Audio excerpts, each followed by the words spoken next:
This is Brewmaster Jerry from Adventures in Homebrew and Beer, and today we are going to be doing the beginning steps of a brand new thing, the Brewtubers Malt Experiment. I am doing the wheat for the malt experiment.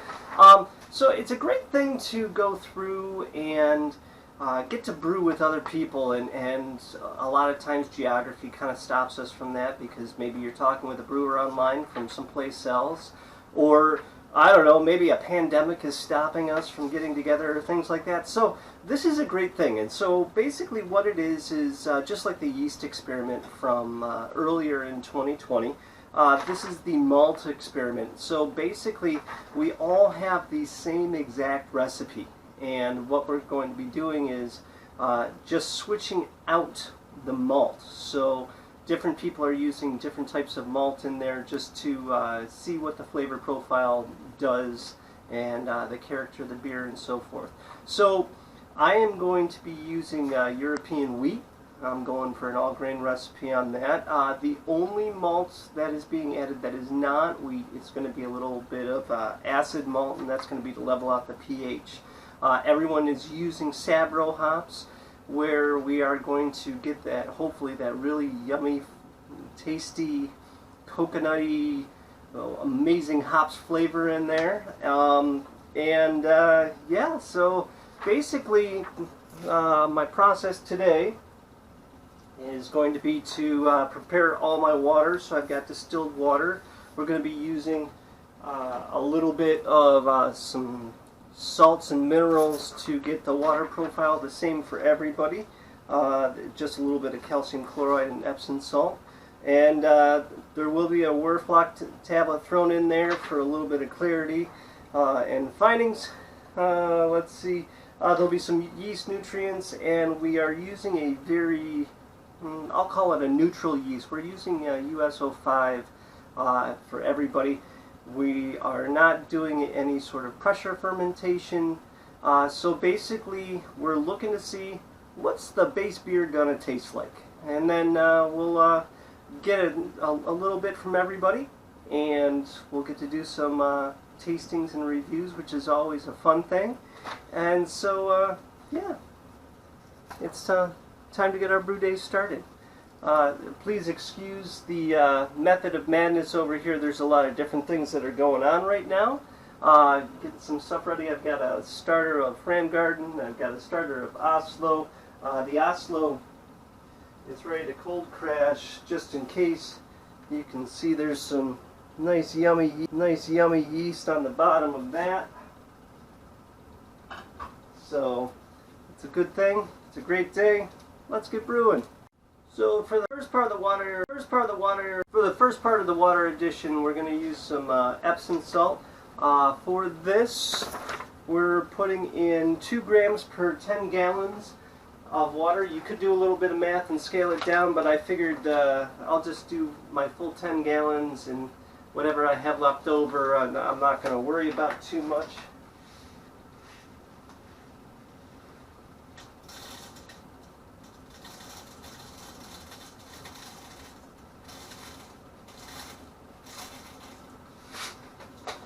Uh, 2 grams.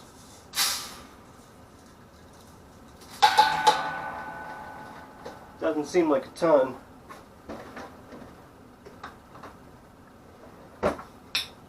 And then next we're going to go with a little calcium chloride. It's great with this stuff to buy it in bulk. When you buy it in, say, a 1 pound bag or something, it's going to be way cheaper than buying it by a couple ounces at a time. So again, we're going to go for 2 grams of this.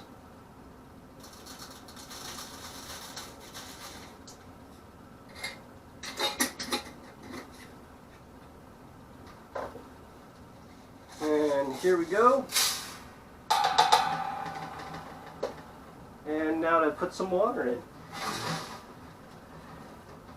So I'm at the store, and obviously times are interesting. And all I buy is 10 gallons of distilled water. go up to the cashier and she looks at me and starts the average small talk. And then she goes, "If I may be so bold, why exactly do you have so much water?" So then I got a chance to quickly explain the experiment to her, and she looks at me and she goes, "So you're turning water into beer?" I said, "Yeah, it normally comes out of the tap, but for this we had to do everything the same." So she thought that was kind of interesting, and out I walked with my 10 gallons of distilled water and not anything else.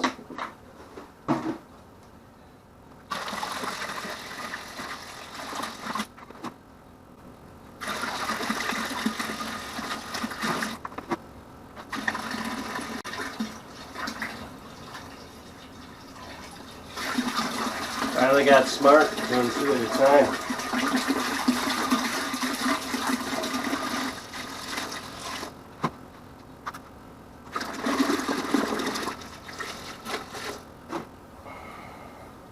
My pot, it's a good thing it's big.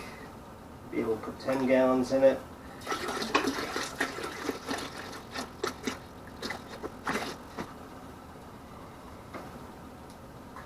So what I'll do, because it's an 11-gallon pot, is after I mix this up a little bit, I'll probably submerge the gallon jug in there to pull out my water.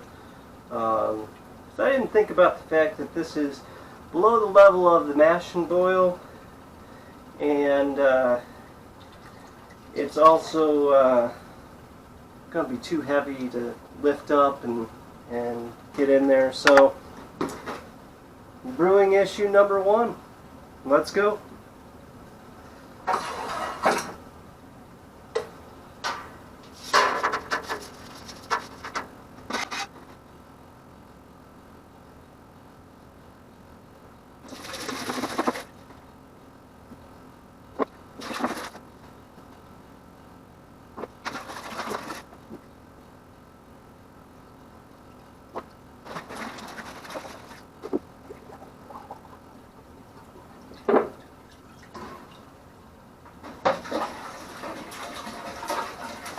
So as I'm thinking through this, I think next time, rather than using the big pot, it would make more sense for me to use my cooler mash tun, mix all the water in there, because I've got the screen and the ball valve, so then I can put it up higher and just kind of open up the ball valve and let it rip.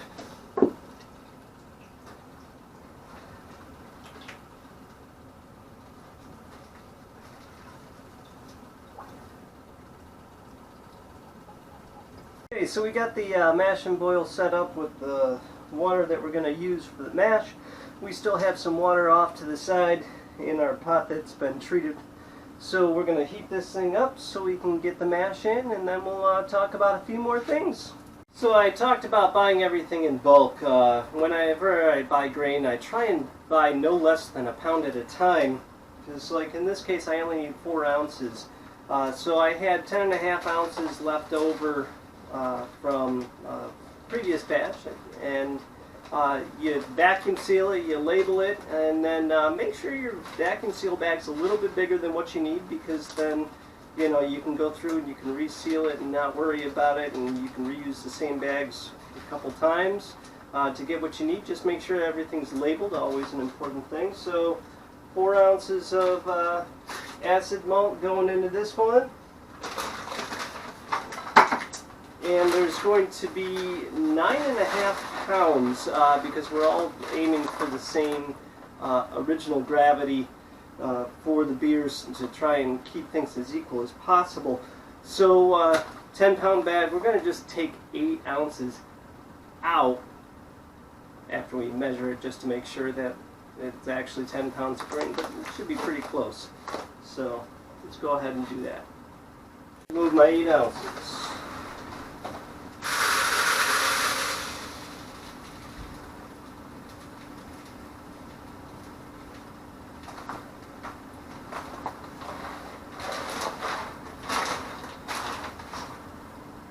again, we'll toss this into a little vacuum seal bag and put that off to the side, so whenever I might need a small amount of wheat, I've got it. It's all good to go.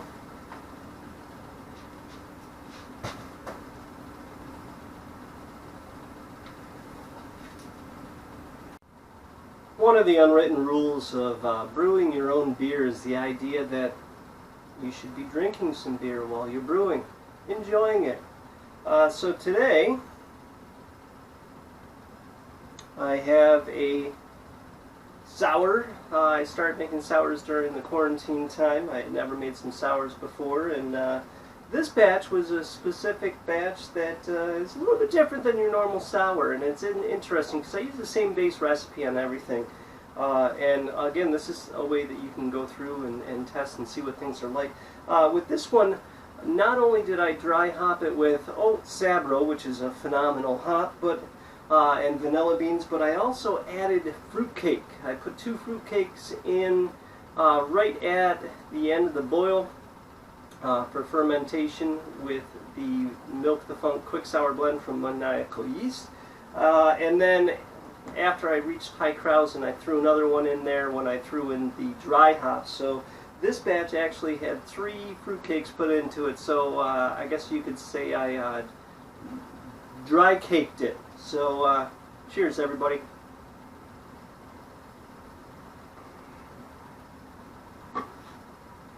So I figured with this Brewtubers Malt Experiment, I would also kind of give a little bit of a bird's eye view into some of the things that I do during my brew process that might be a little bit different than yours. You might look at it and go, wow, I never thought of doing that. Or you might look at it and go, oh, dude. And if you don't like anything I do, drop it in the comments, let me know. So this is going to be the first place that my brew process is going to be just a slight bit different than everybody else's in the experiment. So my sparge water is heated up,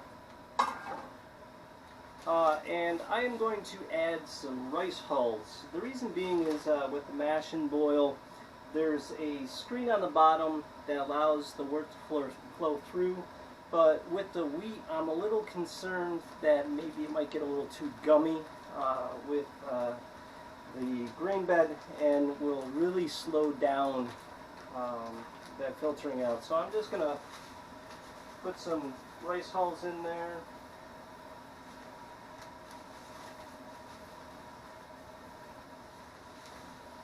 And basically that's just going to allow some area for the wort to flow through without a problem.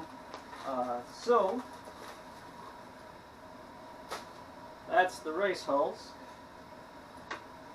Next it's time to grind some grain.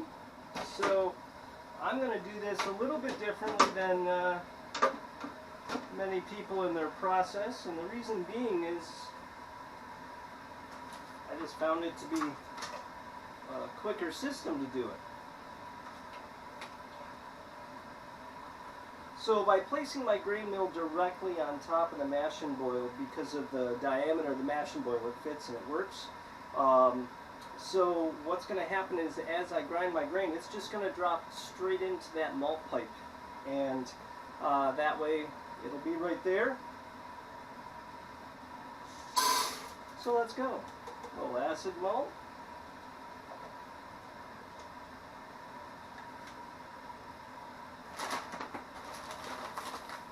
We're going to have to do this in 2 trips.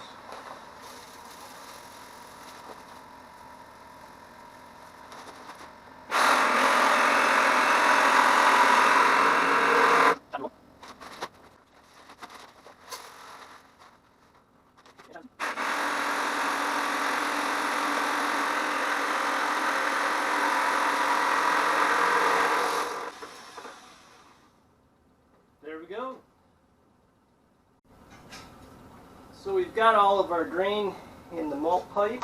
I'm going to give a little stir here to move around any dough balls that might have appeared. Already I've got a nice frothy top on there.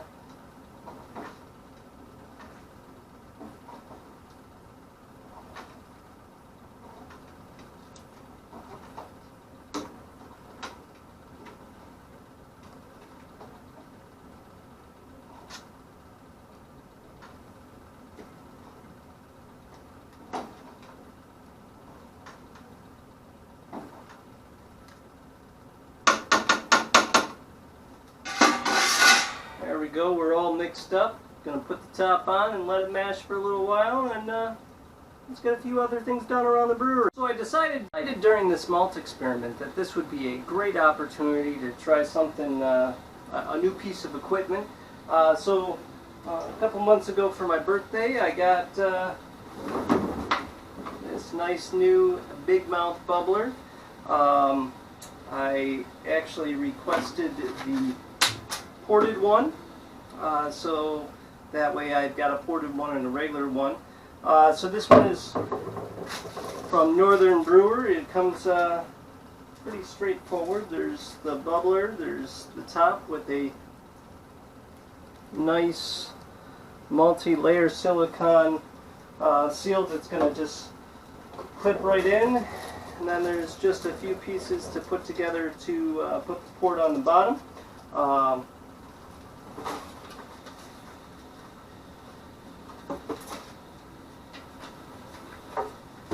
No specific instructions in the box, but that's okay because there's 4 parts here. I'm pretty sure there's a seal that goes on both sides, so we'll get this thing set up and get rolling. So for the construction of this, it did not take very long at all. The longest part was getting the 2 silicone washers on there, and then it just screws in. It's a really nice setup, really easy.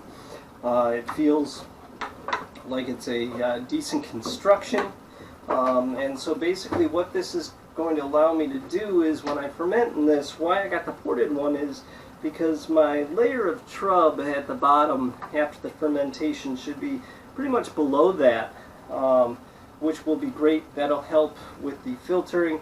You can attach a filter on the end of this as you're sending it to the keg or to the bottling bucket. Or you could just put tubing on there and just drop it right in there. But I'm really excited to be able to use this, and so another great piece for the brewery. So the hops that we're using for this experiment is Sabro, and I've come to really enjoy this hops. I use it in my sour beer. It's got a great flavor to it. I'm really looking forward to having it in a wheat beer. And getting that true smash experience with just Sabro hops and the wheat malt. So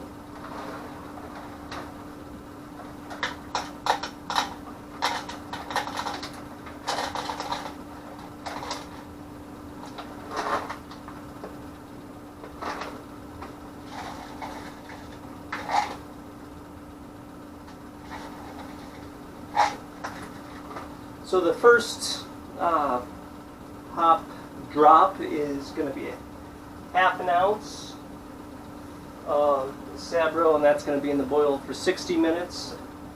And then later we're going to put in 1 ounce with 15 minutes left, and then another ½ ounce right at flame out.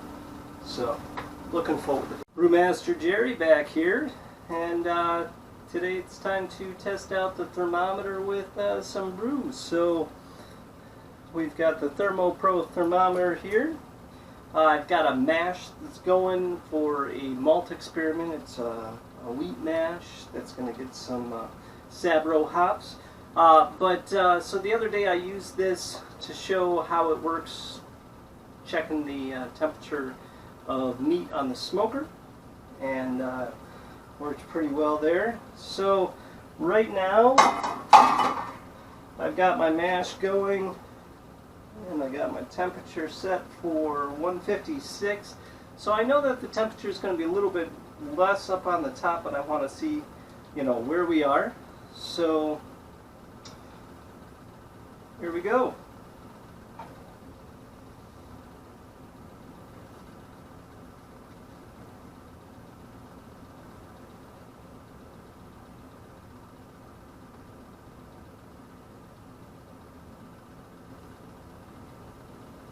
Temperature already stabilized. I'm actually a little surprised. I'm a little bit higher on the top, but I also just recirculated some water, so it popped right up to 159.1. It was really easy to check.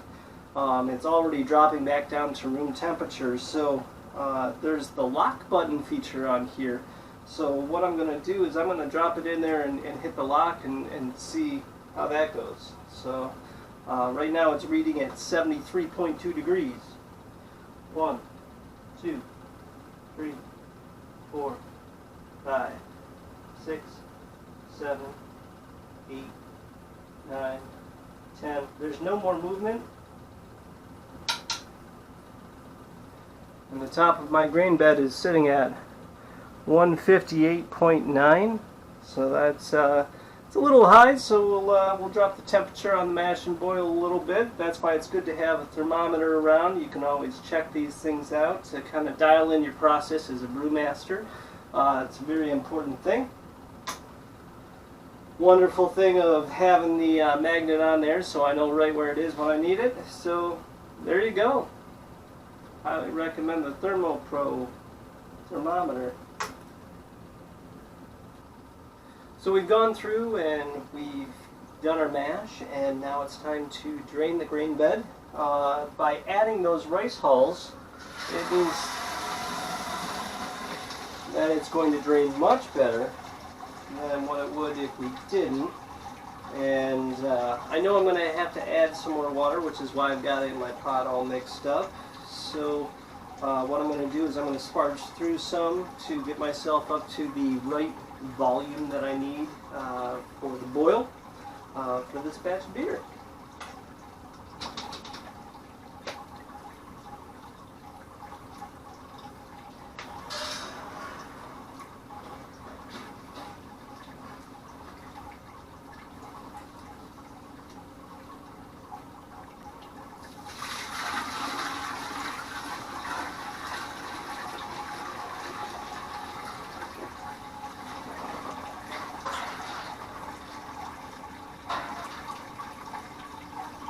So you can hear that I've got a nice drain going on.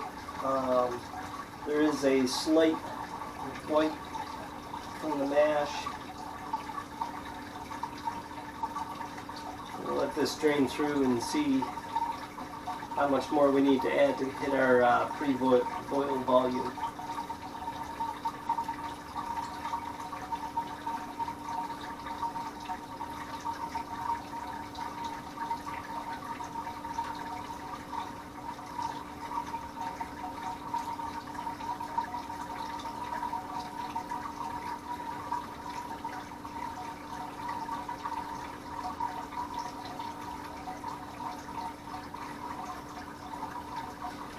You'll notice a lack of music playing in the background while I'm recording.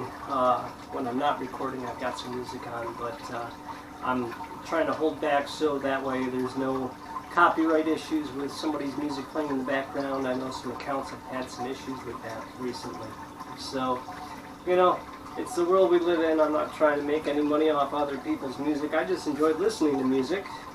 But, you know, for the sake of the video and hoping to preserve the channel, we're going to just let it run without music.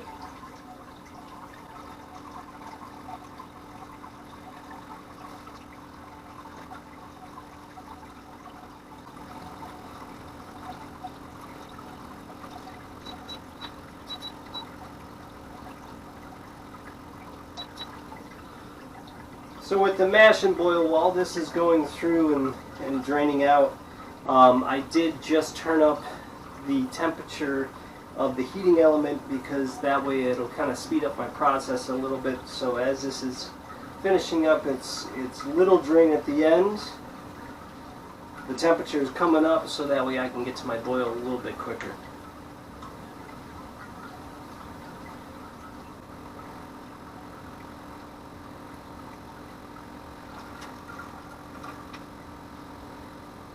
Looks like I'm going to need about another half gallon going in so I can hit my pre-boil volumes.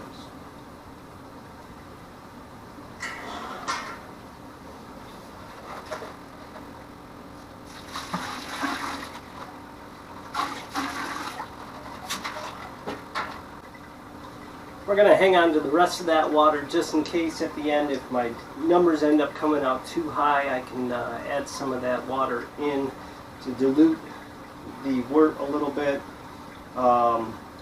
And you can also always just grab a jug and just kind of put it off to the side if you've got another brewing project coming up soon. I pre-boil volumes, and I threw the hop spider in. I'm going to be putting the hops into the hop spider. It'll just help with a slightly clearer wort when I transfer it to the carboy. To give you an idea of color, it's kind of a light beige-ish right now, and so I'm bringing the temperature up for the boil. Once the boil starts, that's when I'll put in the first Sabro hop addition, and we'll get rolling along with that. The whole thing that I do along the way is, while this is coming up to a boil, I've already removed the malt pipe from the top of the mash and boil. So what I did was I put the malt pipe right on top of a pot right here, and so that way it can finish, you know, it's dripping before I put a bag over it and flip it to clean it out. But I'll get that little extra malt that I'll throw in there, and you know, nothing wasted, right? Almost up to our mash temp, reaching the boiling on the mash and boil. So that's good, so that's getting there. This has been hot, so I can get the last couple drops out of there. And also it makes cleanup easier, and this might be something that you may not have thought of before if you've got a malt pipe for an all-in-one unit, is the idea of just taking a garbage bag, flopping it over the top,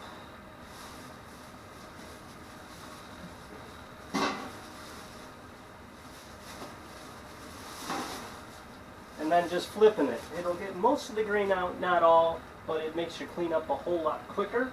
So that's another little side thing that I do along the way to help my brew day go a little bit easier.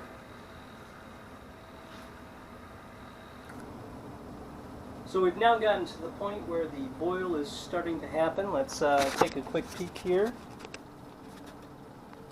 See a nice little rolling boil starting there. Got a little bit of coag on the top. So because of that, it's time to start our timer and put in our first hop addition. Oh, that Sabro smells so good. So, bloop, there we go. Little hops in the boil. Let's let it roll.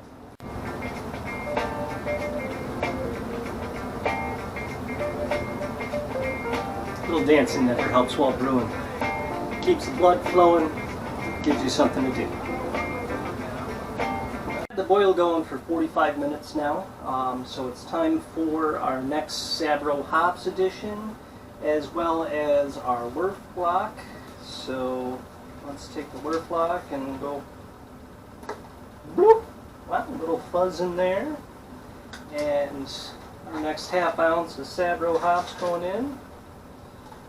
That little, start to get that rolling in there. The smell of this is great. This is the first time I've done an all-wheat beer, so that in itself is going to be an interesting experiment to see how this ferments out.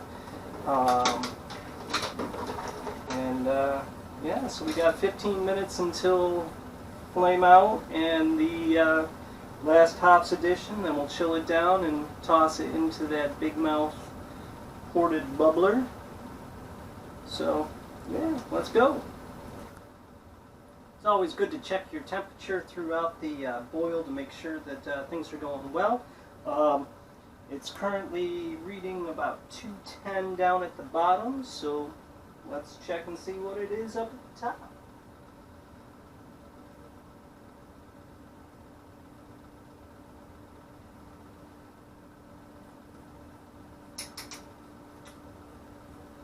Reading 210.4 up at the top, so both my thermometer that's located at the bottom of the mash and boil and the instant read are about equal, so that's a good thing.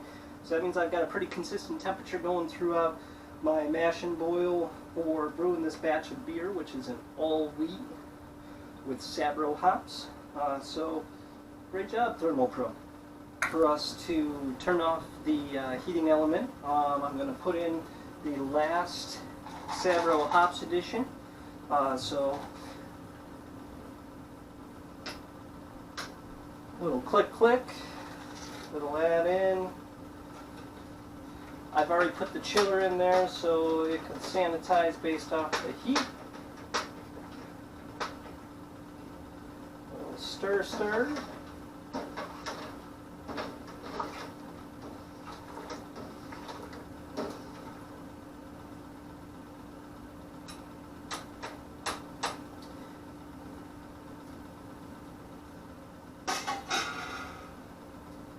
And we'll get the chiller set up. I've got just a regular copper coil chiller in here right now. I'm hooking it up into the water main, and I'm actually going to have the discard water go into a 11-gallon cooler just to make it easier for me, so then that way I can get rid of that and I can do everything right here rather than hiking everything upstairs and hooking it up to the sink. So if you're brewing in your basement and you've got access to your water main, it's a great way to get very cold water, the coldest water that's going to be in your house, in, so you can do a quick chill. And so we'll do that before we transfer this into the Big Mouth Bubbler Carboy. And yeah, Malt Experiment chugging along. I've got my chiller going. It's hooked up to right off the water main, so it's giving me some nice cold water. And then I'm draining it into my mash tun. It gives me a nice large container that I can put the water into. Real easy to go through and drain. So I'm just going to spend a little bit of time going through and agitating the chiller to get this down to pitching temps. I'm going to take it from the mash and boil and send it down to the Big Mouth Bubbler. I chilled it, and after I send it in there, I'll take a gravity reading and see how close I came. Looks a little milky. That's probably the haze from the wheat.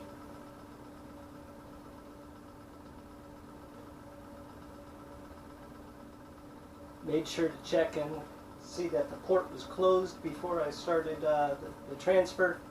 Always an important thing, because that would be a pretty big disaster if you were sending it into the carboy and the port was open. The smell of this is wonderful. Super haze on that wort.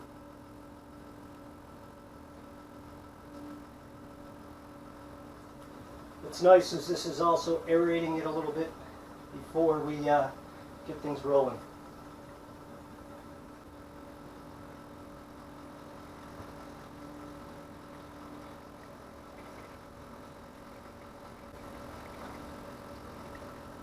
It's now hit 5 gallons, so I'm happy with the yield.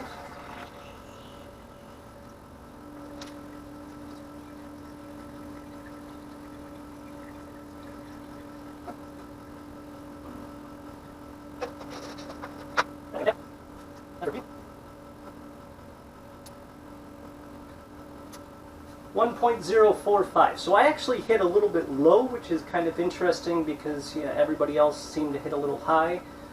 So my starting gravity is going to be a little bit lower. I think that's due to it being all wheat. So we'll see what happens. We'll see how it ferments out. You know, this is an experiment. US-05. We're going with no rehydration. We're just doing a direct pitch of a full packet.